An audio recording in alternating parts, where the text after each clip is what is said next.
What's going on, everyone? DeBears here with another build video, and today's build video is a little bit different than my usual build video.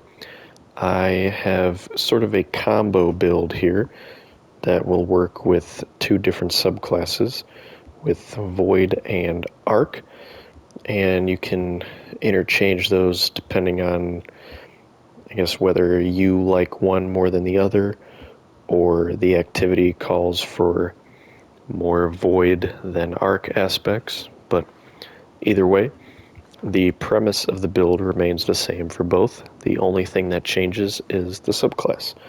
So let's get into it with the mods.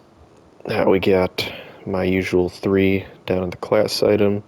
Got a kinetic and a stasis surge with recuperation. You're welcome to put whatever you please on the 3 chest armor mods. I just have these 3 on just for now. You can put whatever you see fit depending on the activity you're using this for.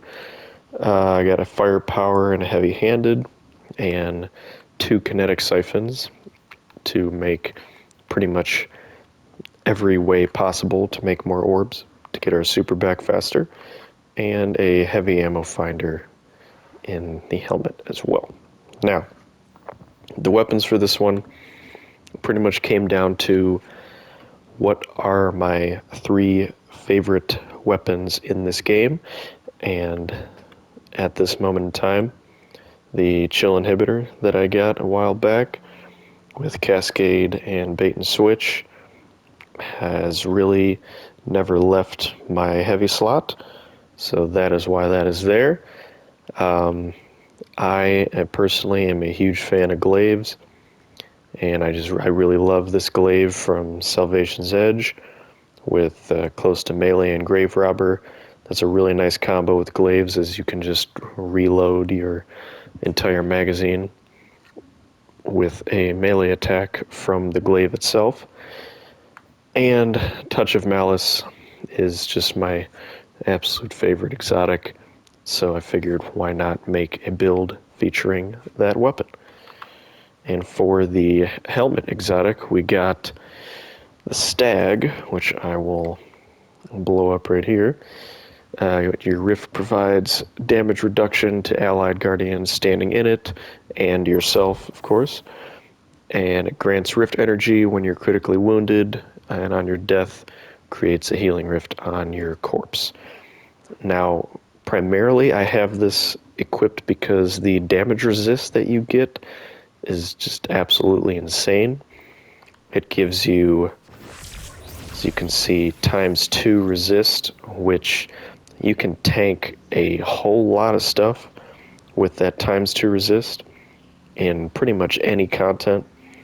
I was rocking this, at least I was rocking the Stag during my contest mode run of Vesper's Host, and that ×2 resist really does make a huge difference. So highly recommend using the Stag, and especially with Touch of Malice. Just since you're hurting yourself, that extra damage resist will help anybody attacking you in your rift, just to make survivability a little bit easier. Now for the Void aspect, we got Nova Warp as the super. You can put whatever grenade you got on, you really feel like on there, or like if you need a suppressor for any sort of champion, but I have Scatter Grenade right now, but that can be interchanged with whatever. The main aspect is the having Child of the Old Gods and Feed the Void to get Devour, which is always a good thing. And the fragments we got are Echo of Reprisal, where when we're surrounded by combatants, Final Blows grant super energy. Picking up a Void Breach or an Orb of Power grants Devour. It's just another way that we can proc Devour if we don't have any abilities available at the time. And since we have a lot of ways to make orbs with this build, we should always have Devour procced, which is wonderful. We got Echo of Expulsion, where Void ability Vital Blows cause targets to explode, and that plus 10 intellect is always good too. And I got Echo of Cessation, where Finish Your Final Blows create a burst of void damage that causes nearby combatants to become volatile, and those volatile targets defeated will make a void breach, which helps with your ability uptime. Now there's the void, and then here we have the arc aspect of this, which I am using Storm Trance for this, so both roaming supers. And then I got Chain Lightning as my melee. I had a Flashbang on just because I needed it for an Unstoppable champion in the Lost Sector I just ran. And I also got Arc Soul and Electrostatic Mind just to help making those Ionic Traces, get more ability uptime, and Arc Souls are just really good. And for the fragments, we got Spark of Focus, where after sprinting, your class ability regeneration is increased, just to get that extra uptime on your Rift, so you can have that back faster, as to where in the Void side of things, the Child of the Old Gods helps to fuel your Rift to get that back faster. And we got Spark of Resistance, which is always a good thing to have on if you're running an arc class. While surrounded by combatants, you are more resistant to incoming damage.